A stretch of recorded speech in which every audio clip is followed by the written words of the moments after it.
बिस्मिल्लाहिर्रहमानिर्रहीम।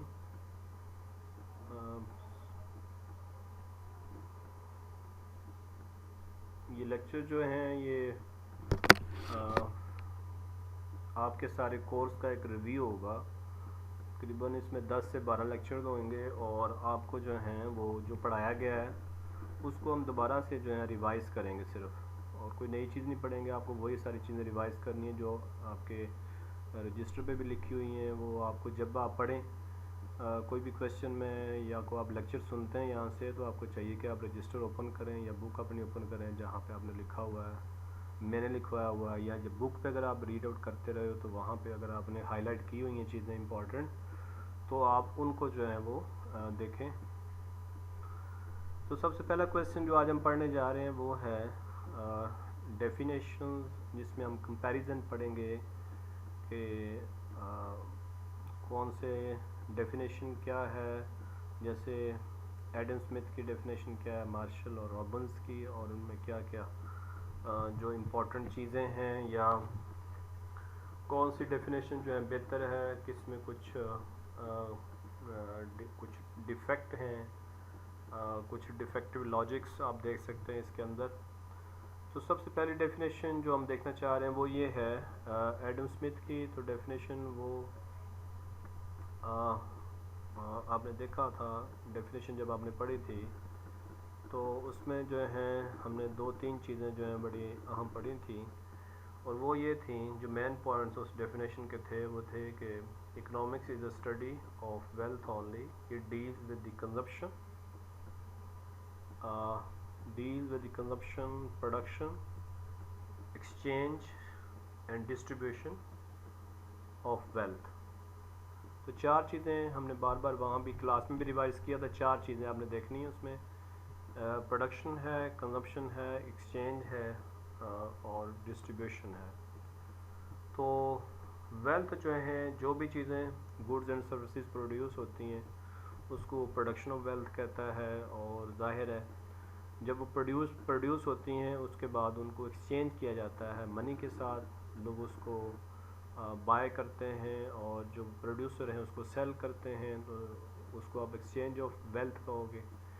और उसके बाद जो है उसको ज़ाहिर है जब वो परचेज़ कर लेते हैं तो फिर उसको कंजप्शन करेंगे, उसको वो कंज्यूम कर देते हैं, तो उसको हम कहेंगे कंजप्शन। और डिस्ट्रीब्यूशन जो है यहाँ पे वेल्थ की, वो ये है कि जब उसकी प्राइस जो है वो प्रोड्यूसर रिसीव करते हैं तो वो उसको चार हिस्सों में वो डिवाइड करते हैं। जैसे हमने पढ़ा था फैक्टर्स ऑफ प्रोडक्शन जो है वो चार हैं, लैंड, लेबर, कैपिटल और ऑर्गेनाइजेशन। तो उसमें हमने कहा था एक लैंड जो है उसका जो रिवार्ड है वो रेंट है, लेबर का वेजेस हैं, कैपिटल का जो है इंटरेस्ट है, ऑर्गेनाइजेशन का जो है वो प्रॉफिट है। तो जब प्राइस जो है प्रोड्यूसर रिसीव करता है तो वो जो प्राइस है उसको चार हिस्सों में डिवाइड किया जाता है, तो इसको वो डिस्ट्रीब्यूशन ऑफ वेल्थ के मानी जो है वो देता है। अब ये जो डेफिनेशन है ये बड़ी इस पे जो क्रिटिसिज्म हुआ उसमें ये बात थी कि जनाब बहुत ज़्यादा ब्रेड एंड बटर साइंस, इसको उन्होंने कहा कि बहुत ज़्यादा अहमियत दी गई है वेल्थ को। और जैसे मैंने बताया था लोगों ने इसको जो है वो कहा कि इकोनॉमिक मैन, पूरी डेफिनेशन में इकोनॉमिक एक ऐसा इकोनॉमिक मैन है जो वेल्थ हंटिंग करता है। और उन्होंने इसको जो है डिसमल साइंस और बास्टर्ड साइंस और शैतानी नॉलेज और इस तरह का कहा, कि उन्होंने कहा कि लोग जो हैं, जो इतराज़ किया गया कि लोग जो हैं वो वेल्थ के पीछे पड़ जाएंगे और इखलाकियात जो उनमें वो ख़त्म हो जाएंगी। तो जैसे किसी भी सोसाइटी की जो प्रॉब्लम है वो स्कैर्सिटी प्रॉब्लम है, कि रिसोर्सेज जो हैं वो कम होते हैं और वांट्स जो हैं या डिज़ायर्स जो हैं वो ज़्यादा होती हैं, तो इस पे बात नहीं की गई थी, तो इसको इग्नोर किया था उसने। तो इसलिए जो है यही कहा गया कि ना तो इसने मेंस वेलफेयर की बात की है, ना इसने स्केर्सिटी की बात की है, रिसोर्सेज की, वांट्स की कोई बात नहीं की। बस इसने जो है वेल्थ को नैरो मीनिंग दे दिए, यानी इसके अंदर जो है जो भी मटेरियलिस्टिक गुड्स हैं उसको उसने वेल्थ कह दिया। तो इस तरह से एक गुंजाइश पैदा हुई कि नई डेफिनेशन आए और उसमें कुछ वो इम्प्रूवमेंट लेके आए। तो उसके बाद अल्फ्रेड मार्शल आया और उसने जो है न्यू क्लासिकल व्यू दिया इसका, और उसने जो है प्रिंसिपल ऑफ इकोनॉमिक्स जो बुक थी उसकी, उसमें उसने लिखा, इसकी डेफिनेशन जो है वो बताई उसने कि इकोनॉमिक्स जो है is on the one side a study of wealth, and on the other and more important side a part of the study of man। तो इसमें जो है उसका कहना यह है कि ये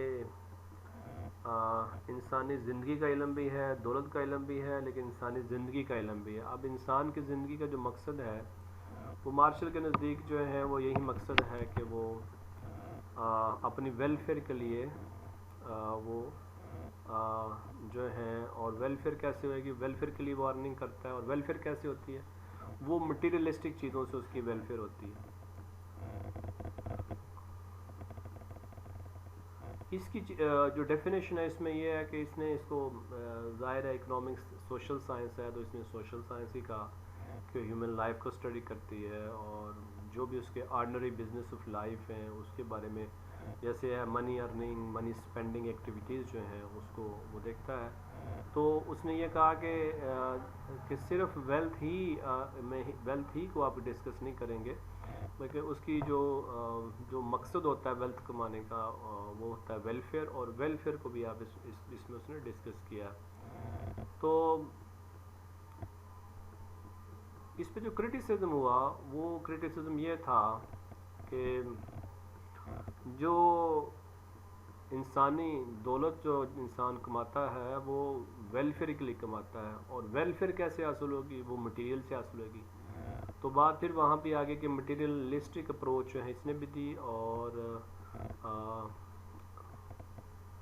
दूसरा जो है इकोनॉमिक एक्टिविटीज़ जो इंसान की हैं उनको भी एक ही ऑब्जेक्टिव बताया, वो जनाब ऑब्जेक्टिव जो है वो ये है वेलफेयर। और अब वेलफेयर जो है एक ऐसा वैल्यू जजमेंटल सा कॉन्सेप्ट था जिसमें हर किसी की अपनी एक राय हो सकती है वेलफेयर के ऊपर, कि किसी की 1 करोड़ से वेलफेयर होती है तो किसी की 2 करोड़ से वेलफेयर होती है। कोई जो है लेट के वो थोड़े से पैसे कमाता है, लेकिन वो उसका मजहबी रुझान है, वो नमाज़ पढ़ता है या बाकी चीज़ें करता है, तो वो समझता है कि वो सेटिस्फाइड है, उसकी वेलफेयर हो गई है। तो ये एक सब्जेक्टिव सा क्वेश्चन बन जाता है। ये वाली जो डेफिनेशन इसने, चूँकि इसने प्रॉपर डिफ़ाइन नहीं किया वेलफेयर को कि वेलफेयर क्या है, तो इसने जस्ट जो है एक नई चीज़ डाली है। एडम स्मिथ की डेफिनेशन में कंट्रीब्यूशन अपनी दी है कि वेल्थ का भी इल्म है और इंसान की एक्टिविटीज़ का इल्म भी है, जो कि वो अपनी वेलफेयर के लिए करता है, और वेलफेयर इसकी जो है वो मटेरियलिस्टिक चीज़ों से होती है। तो बड़ा एक एम्बिग्विटी इसने क्रिएट की है अपनी डेफिनेशन में, क्योंकि इसने बाकायदा डिफ़ाइन नहीं किया अपनी चीज़ों को। जो उसने डेफिनेशन दी है इकोनॉमिक्स की उसको वो डिफ़ाइन नहीं कर सका, तो एब्स्ट्रैक्ट सा कॉन्सेप्ट है ये वाला। अच्छा, उसके बाद और नॉर्मेटिव करेक्टर इसने दिया है। अब नॉर्मेटिव करेक्टर जो हैं वो ये है कि आप जो हैं एक ऐसी साइंस जो कि वैल्यू जजमेंट पे डिपेंड करेगी, और उसमें कोई ऐसा कोई यूनिवर्सल जो है आप डेफिनेशन नहीं देंगे, नहीं आएगी कि वेलफेयर की डेफिनेशन जो है वो क्या है। इस पे एतराज़ किया गया कि इकोनॉमिक्स जो है चूँकि वो पॉजिटिव साइंस भी है और नॉर्मेटिव साइंस भी है। अब नॉर्मेटिव साइंस लेट के वो एक जस्ट जैसे आप कोई कॉन्सेप्ट पढ़ते हैं और उसको उसी तरह से बयान करते हैं, तो आप पॉजिटिव इकोनॉमिक्स लेट ये वाली होगी कि आप जो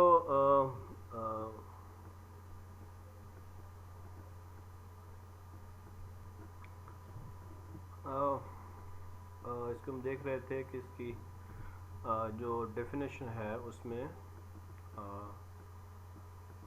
उसमें वैल्यू जजमेंट, यानी हर किसी की अपनी अपनी राय होगी। लेकिन इकोनॉमिक्स जो है वो पॉजिटिव भी है और उसमें पॉजिटिव साइंस भी है और नॉर्मेटिव भी है। यानी कुछ चीज़ों को आप जस्ट जैसे कुछ रूल आप एक्सप्लेन करते हैं या आपने पढ़े हुए हैं लॉ ऑफ डायमिनिशिंग मार्जिनलिटी या ऑफ लॉज ऑफ रिटर्न्स पढ़े हुए हैं आपने, तो उसको एज इट इज़ आप मेंशन कर देते हैं, तो इसको हम कहते हैं पॉजिटिव। तो अगर तो कोई यूनिवर्सल वो डेफिनेशन दे देता तो वेलफेयर की, तो फिर जाहिर है वो उसी को हम एक्सप्लेन करते। और लेकिन चूंकि अब उसने कोई डेफिनेशन नहीं दी हुई, तो जब हम वेलफेयर की बात करेंगे तो हर किसी का अपना एक नैरेटिव बिल्ड करेगा, हर कोई अपना, और हर कोई अपनी ओपिनियन जो है वो बिल्ड करेगा। तो इसलिए जो है इसने एक वैल्यू जजमेंटल जो है एक कॉन्सेप्ट, एब्स्ट्रैक्ट सा कॉन्सेप्ट दिया है, और यही इसके ऊपर बहुत बड़ा क्रिटिसिज्म है। और जो सबसे मेन प्रॉब्लम इकोनॉमी की होती है कि रिसोर्सेज जो होते हैं वो आपके रिसोर्सेज जो होते हैं वो स्केर्सिटी उसमें होती है, और जो आपकी वांट्स होती हैं वो अनलिमिटेड होती हैं, तो उसकी बात उसने कोई नहीं की। तो ये जो उसके अंदर एक थोड़ी सी डेफिनेशन के अंदर कमी थी, इसको दूर करने के लिए जो है फिर बात हुई, और रॉबिन्स ने जो है जो डेफिनेशन इसकी अपनी दी है, इसमें उसने इकोनॉमिक्स को एक साइंस कहा which studies, economics is a science which studies human behaviour as a relationship between ends and scarce means which have alternative uses. तो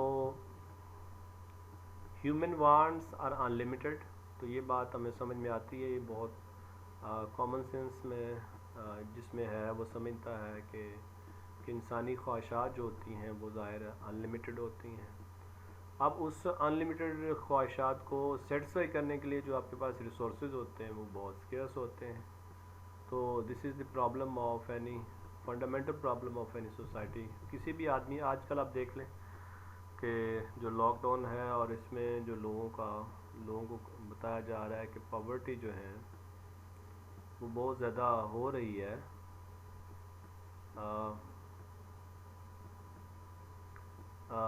पॉवर्टी बहुत ज़्यादा हो रही है। क्यों हो रही है? क्योंकि ज़ाहिर है आपके पास रिसोर्सेज कम थे, वो इतना अर्सा आप फारिग बैठ के तो आप जो हैं वो नहीं खा सकते, तो इसलिए जो है ये वाली बात समझ में आने वाली बात है।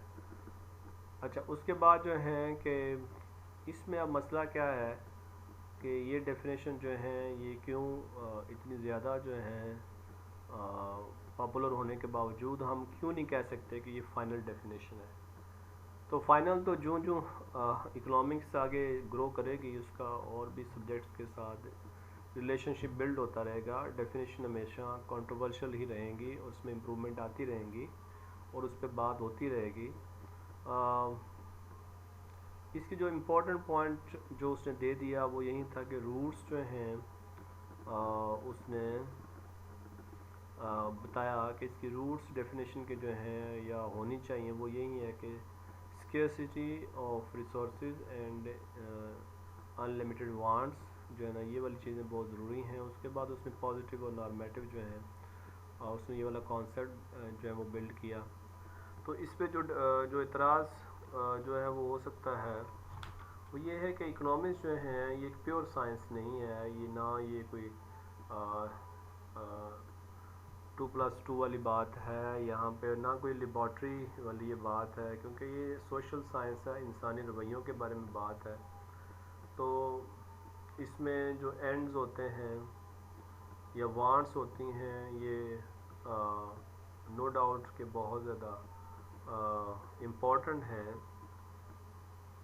लेकिन जो है इतना ज़्यादा उसको स्कोप ऑफ इकोनॉमिक्स को आप या इसको इतना ज़्यादा वाइडन कर दें कि उसका जो अपनी जो उसकी खूबसूरती है वो ख़त्म हो जाए।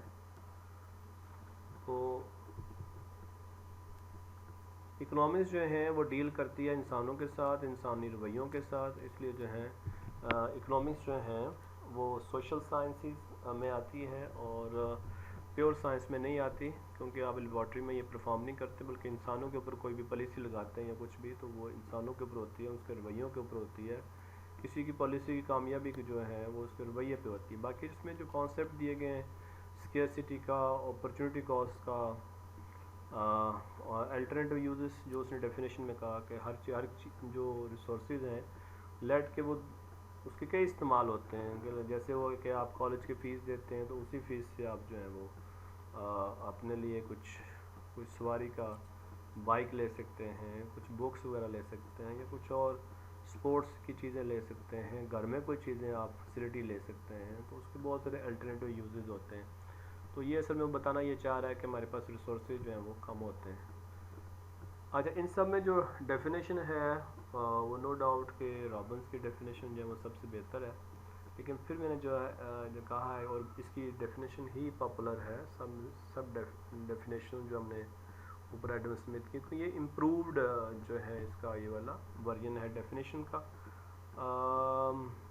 लेकिन जो है ये कोई जो है फाइनल नहीं होती कोई भी चीज़, क्योंकि जब जब जो है किसी भी सब्जेक्ट में नई चीज़ें ऐड होती हैं तो उसकी जो डेफिनेशन है वो चेंज होती जाएगी और उसमें इम्प्रूवमेंट आती जाएगी। तो ये पहला जो है पहला क्वेश्चन जो आपने पढ़ा है, यानी उसके ऊपर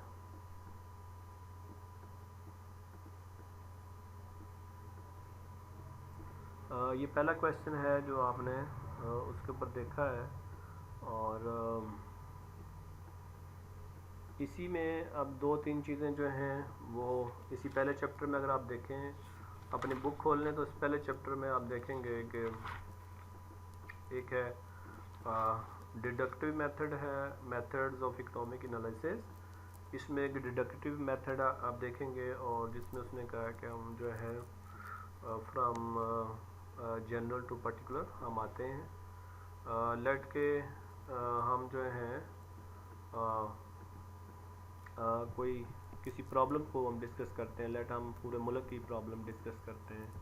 जैसे आप अगर अभी जो हैं आप देखते हैं कि जी ये कोरोना वायरस कैसे फैला और आप सारी बात करते हैं, तो जब इसकी जनरेशन की बात आएगी कि जनरेट कहाँ से हुआ या कहाँ इसकी, तो सबसे पहले लोग बात करेंगे जनाब ये चाइना से। तो आप सारे बातें जो हैं उसके पर्टिकुलर जो हैं मुल्क के ऊपर लेके जाएंगे।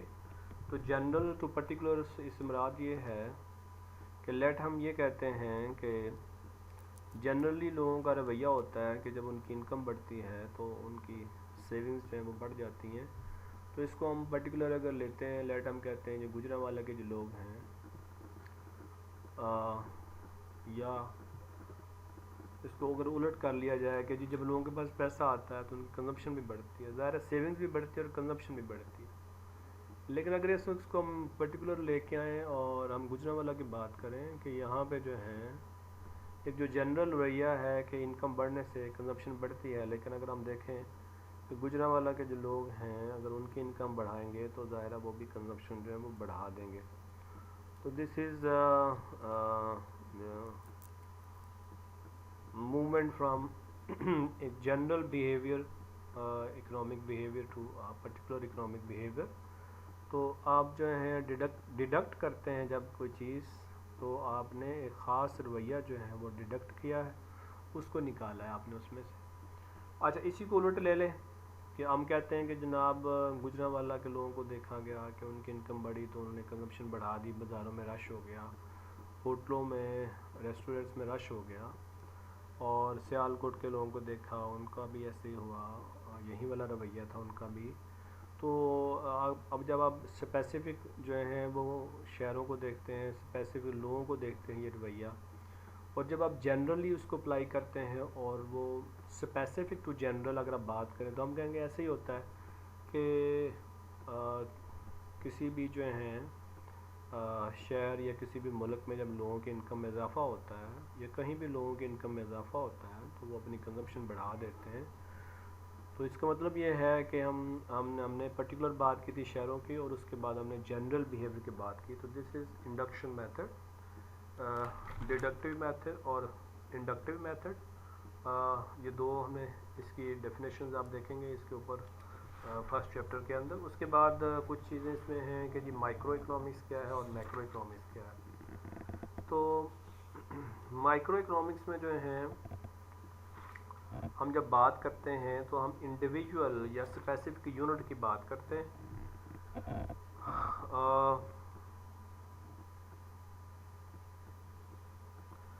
Microeconomics is a study of decisions of people and businesses and the interaction of those decisions in the market. It analyzes the trees of the economy as distinct from the forest. तो ये है कि ये एक अकेला unit जो है, एक स्पेसिफिक यूनिट जो है हम उसको स्टडी कर रहे होते हैं। जैसे आप माइक्रो इकोनॉमिक्स आपने पढ़ी है, प्रिंसिपल ऑफ माइक्रो इकोनॉमिक्स, तो आपने उसके अंदर कंज्यूमर बिहेवियर पढ़ा आपने, उसमें आपने लॉज पढ़े कि एक कंज्यूमर का क्या रवैया होता है, उसमें आपने लॉ ऑफ डिमिनिशिंग पढ़ा, लॉ ऑफ इक्वी मार्जिनलिटी पढ़ा, कंज्यूमर इक्विलिब्रियम पढ़ा आपने। और उसके बाद फिर आपने फर्म इक्विलिब्रियम पे आए तो आपने फर्म के बारे में पढ़ा है। फिर आपने उसके बाद मार्जिनल प्रोडक्टिविटी थ्योरी, जिसमें फैक्टर प्राइसिंग जो है उसमें आपने देखा। तो इसमें हम जो हैं वो यूनिट्स को स्टडी करते हैं, ना कि एग्रीगेट्स को स्टडी करते हैं। तो जब हम मैक्रो की बात करते हैं तो हम कहते हैं जी कि this is study of aggregates, जिसमें आप एम्प्लॉयमेंट की बात करते हैं, नेशनल इनकम की बात करते हैं, इन्फ्लेशन की बात करते हैं, तो इंटरनेशनल ट्रेड की बात करते हैं। तो मैक्रो इकोनॉमिक्स में आप जो है यानी जो अनएम्प्लॉयमेंट है, अगर इसी टॉपिक को ले लेंगे, या आजकल जो इशू अब आएगा अनएम्प्लॉयमेंट का, कि अनएम्प्लॉयमेंट को ले लें, तो this is not the issue with a specific person. आप किसी अकेले बंदे के नहीं कह सकते कि अगर लेट के मेरा भाई फारिग है तो मैं कहूँ जी मुल्क में अनएम्प्लॉयमेंट हो गया, या मुझे आज सब्ज़ी महंगी मिली है तो मैं कहूँ जी इन्फ्लेशन हो गया। तो ये वाले जो हैं ये हम समेशन लेते हैं पूरे मुल्क की जो लोग हैं, पूरी इकोनॉमी के जो यूनिट्स हैं, चाहे वो कंज्यूमर हैं, तो हम जब उनकी डिमांड को सबको देखेंगे तो फिर उसको हम एग्रीगेट डिमांड करते हैं। यानी demand of all the individuals or units of the economy at specific prices.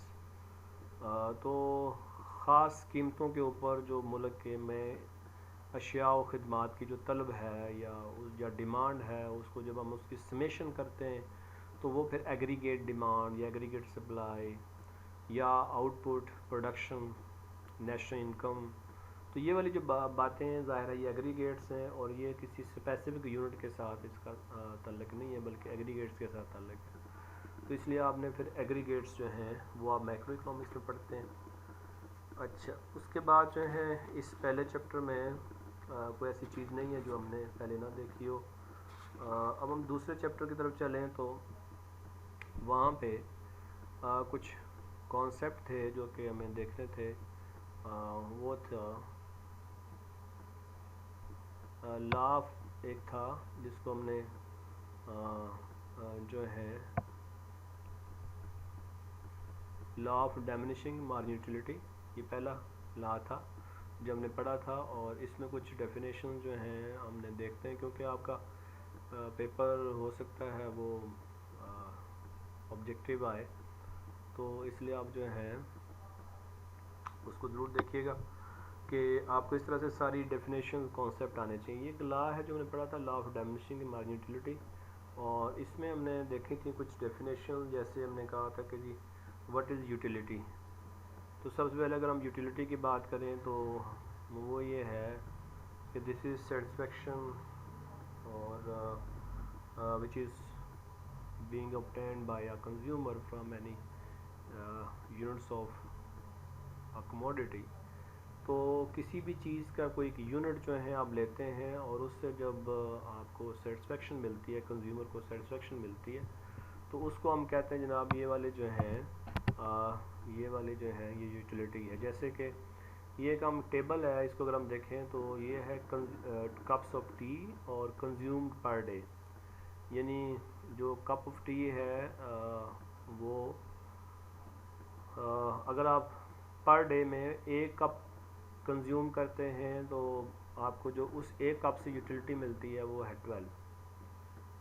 तो और जब 12 मिली तो टोटल भी उसकी 12 ही हुई। तो ये पहले यूनिट से मिल रही है तो इसको कहता है इनिशियल यूटिलिटी जो है आपकी जो है वो 12 है। अब जब जो है दूसरा यूनिट आप इस्तेमाल करते हैं तो उससे जो हासिल होती है यूटिलिटी उसको आप कहते हैं वो 10 हुई है। और जब दोनों को ऐड करेंगे तो 12 और 10 को ऐड करेंगे तो वो 22 हो जाएगी। तो ये ऐसे आप ऐड करेंगे, यानी 12 को और 10 को ऐड करेंगे तो 22 हो जाएगी। फिर जब तीसरा यूनिट आप इस्तेमाल करते हैं तो 12, 10 और 8 आप तीनों को जमा करेंगे तो वो जनाब 30 हो जाएगा। फिर 4 की आपने करनी है तो इन 4 को प्लस करें तो आप जो है 36 भी ले सकते हैं, जो है टोटल हो जाएगी। तो ये वाला जो है ये टोटल यूटिलिटी का जो दूसरा कॉलम है वो टोटल यूटिलिटी का है। अब इनिशियल यूटिलिटी तो ये हुई कि आपने पहला यूनिट इस्तेमाल किया है तो उससे जो यूटिलिटी मिली उसको इनिशियल यूटिलिटी कहते हैं। तो अब मार्जिनल यूटिलिटी क्या है? तो मार्जिनल यूटिलिटी जो है आप इसको डिफ़ाइन कर सकते हैं कि when consumer uses an additional unit of any commodity, जब आप एक यूनिट इस्तेमाल करते हैं या कोई भी एडिशनल यूनिट इस्तेमाल करते हैं, the utility obtained from the specific unit of that commodity और goods is called marginal utility. वो एक स्पेसिफिक यूनिट की जो यूटिलिटी है, नॉट अगर आप 1 और 2 की ले लेंगे तो वो टोटल बन जाएगी। वो स्पेसिफिक नहीं, एक की नहीं है, किसी भी एक की, लेट दूसरे की या तीसरे की या चौथे की, तो वो स्पेसिफिक हो जाएगी। तो आप पहले की यूटिलिटी, पहली चीज़ या कप ऑफ टी लेते हैं, उससे जो यूटिलिटी पहले से जो मिली है वो 12 है। फिर जब दूसरे को आप इस्तेमाल करते हैं, कप ऑफ टी इस्तेमाल करते हैं, उस दूसरे से जो आपको मिलती है वो 10 है। और फिर तीसरे से जो लेते हैं वो है 8। तो यही हम थ्योरी पढ़ रहे हैं। और ये आपने ज़ाहिर है डे टू डे लाइफ में देखा होगा कि हम जो भी चीज़ लगातार इस्तेमाल करते हैं तो उससे जो यूटिलिटी है वो ज़ाहिर है वो उससे मिलती है, वो मार्जिनल यूटिलिटी वो डिक्रीज़ होती जाती है। हर नया यूनिट जब आप इस्तेमाल करते हैं किसी भी चीज़ का, उसके ज़ाहिर अजम्पशंस हैं कि चीज़ जो है उसके यूनिट्स एक जैसे होने चाहिए। ये नहीं है कि पहला कप ऑफ टी जो है बहुत बुरा हो, दूसरा उससे बहुत बेहतर हो तो ज़ाहिर है दूसरे से फिर ज़्यादा मिलेगी। ऐसा नहीं होना चाहिए कि बल्कि जो यूनिट्स हैं वो सिमिलर होने चाहिए, आइडेंटिकल होने चाहिए। तो ये उसके आप अजम्पशन देखेंगे कि क्या क्या अजम्पशन हैं, उन अजम्पशन को ज़हन में रख के तो फिर ये वाला बिहेवियर आता है कि पहले से 12 है, 10 है, 8, 6, 4।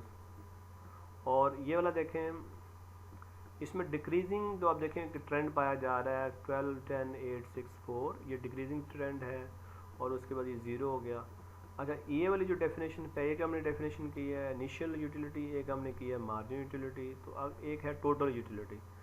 तो टोटल यूटिलिटी क्या है कि जब आप किसी चीज़ के जो यूनिट इस्तेमाल करते हैं और उनसे जो यूटिलिटी हासिल होती है स्पेसिफिक यूनिट से, उसको हम ऐड करते हैं। तो जब हम उसको ऐड करेंगे तो वो टोटल बन जाएगी। चाहे आप 2 के ऐड कर लें, 3 की, 4 के, जितने भी ऐड करना चाहते हैं करेंगे तो उससे टोटल यूटिलिटी बनेगी। अब व्हाट इज़ ज़ीरो यूटिलिटी? आप देखें कि ये वाला जो टोटल यूटिलिटी है वो चेंज नहीं हुआ।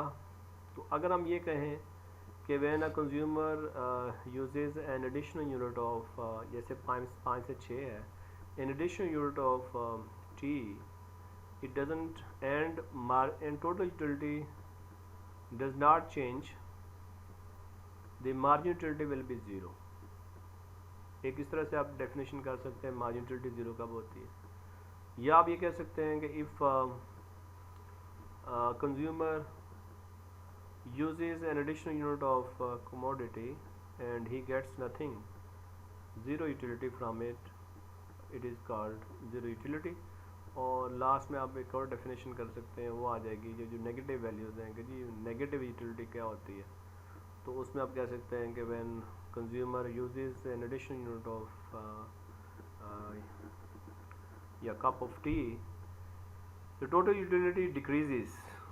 ये देखें 40 से 39 होगी और 39 से 34 होगी। तो टोटल यूटिलिटी अगर डिक्रीज़ करती है then marginal utility will be negative. तो फिर इसको आप कहेंगे ये नेगेटिव है। अब देखें 3-4 हमने डेफिनेशन की हैं। एक पहले की हमने एडिशनल इनिशियल यूटिलिटी, फिर हमने कहा कि जनाब ये वाली जो है ज़ीरो यूटिलिटी है, फिर हमने कहा नेगेटिव यूटिलिटी है, फिर एक हमने कहा टोटल यूटिलिटी है। तो इसमें हमें 3 बिहेवियर भी नज़र आ रहे हैं। देखें, आप देखें कि ये वाली जो मार्जिनल यूटिलिटी है ये जब डिक्रीज़ कर रही है 4 तक, तो ये वाली यूटिलिटी जो है टोटल वो बढ़ रही है, और जब ये ज़ीरो हुई है तो इसमें टोटल में कोई चेंज नहीं आया, और जब ये नेगेटिव हुई है तो टोटल कम हुई है। यानी तीन रिलेशनशिप बने हैं। When marginal utility is decreasing, total utility increases. When marginal utility is zero, total utility is maximum.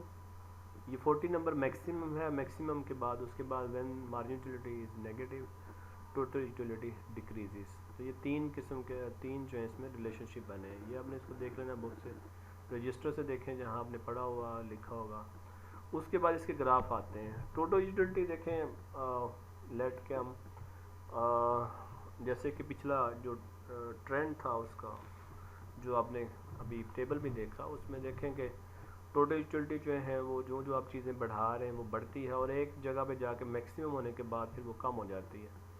तो ये वही वाला जो है, और इधर नंबर ऑफ़ गुड्स से हैं, यूनिट्स हैं, कप ऑफ टीज़ कह लें, और इधर है टोटल यूटिलिटी। तो टोटल यूटिलिटी का जो कर्व बनेगा वो इंक्रीजिंग उसमें होगा, ट्रेंड होगा, वो इंक्रीज़ कर रहा है बट विद डिक्रीजिंग रेट, क्योंकि पहले 12 बढ़ी थी, फिर उसके बाद 10, फिर 8, फिर 6, फिर 4, और फिर उसके बाद चूँकि मार्जिनल यूटिलिटी का बढ़ने का ये था ट्रेंड था, डिक्रीजिंग वाला ट्रेंड था, इसलिए ये कर्व बनेगा टोटल यूटिलिटी का। और उसके बाद जो मार्जिनल यूटिलिटी है वो ज़ाहिर है पहले अब देखा था आपने कि पहले 12 है, फिर 10 है, फिर 8 है, फिर 6 है, फिर 4, 2, 0, इस तरह से, और फिर नेगेटिव आ जाती है। तो ये वाला जो है ना एक नेगेटिव लाइन जो है वो मार्जिनल यूटिलिटी की बनेगी, और एक इंक्रीजिंग जो प्लॉट है, जो ग्राफ है विद डिक्रीजिंग रेट, वो वाला जो है वो टोटल यूटिलिटी का बनेगा। इस सवाल के भी जो डेफिनेशन है वो अगर आप देखें आपके बुक के ऊपर, तो इसमें यही हम देखेंगे कि when a consumer increases the consumption of any commodity, its margin utility decreases with the passage of time। जब एक कंज्यूमर जो है कंटिन्यूसली किसी चीज़ को वो इस्तेमाल करता है तो उसकी जो है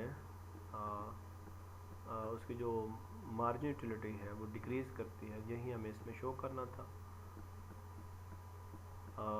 और अब जो दूसरा क्वेश्चन है law of equi margin utility का, वो हम दूसरे लेक्चर में देखते हैं। पहला लेक्चर जो है अभी हमने जो देखा है इसको सम अप करते हैं कि डेफिनेशन जो हमने पढ़ी है कि 3 डेफिनेशंस हैं बेसिक्स, और उसमें आपको उसके बेसिक चीज़ों का पता चला कि एडम स्मिथ ने जो है वो वेल्थ की बात की है, उसमें प्रोडक्शन, कंजम्पशन, एक्सचेंज और डिस्ट्रीब्यूशन की बात हुई है।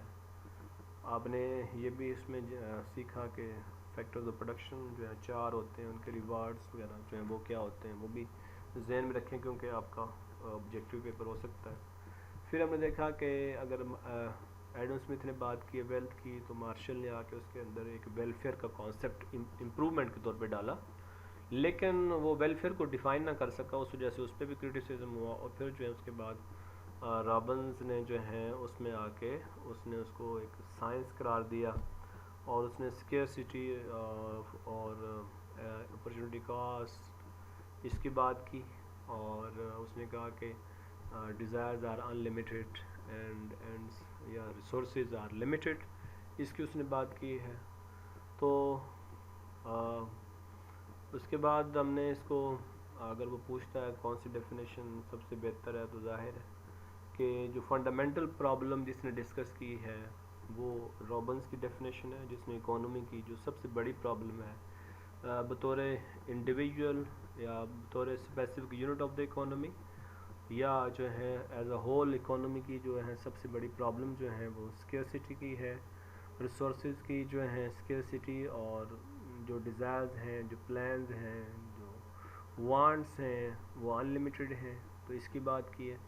तो लिहाजा जो है ये सबसे बड़ी अच्छी डेफिनेशन यही है तीनों में, और आप इसको कह सकते हैं कि ये तीनों में बेहतर है। और उसके बाद नेक्स्ट क्वेश्चन हमने देखा कंज्यूमर बिहेवियर का कि what is diminishing margin utility.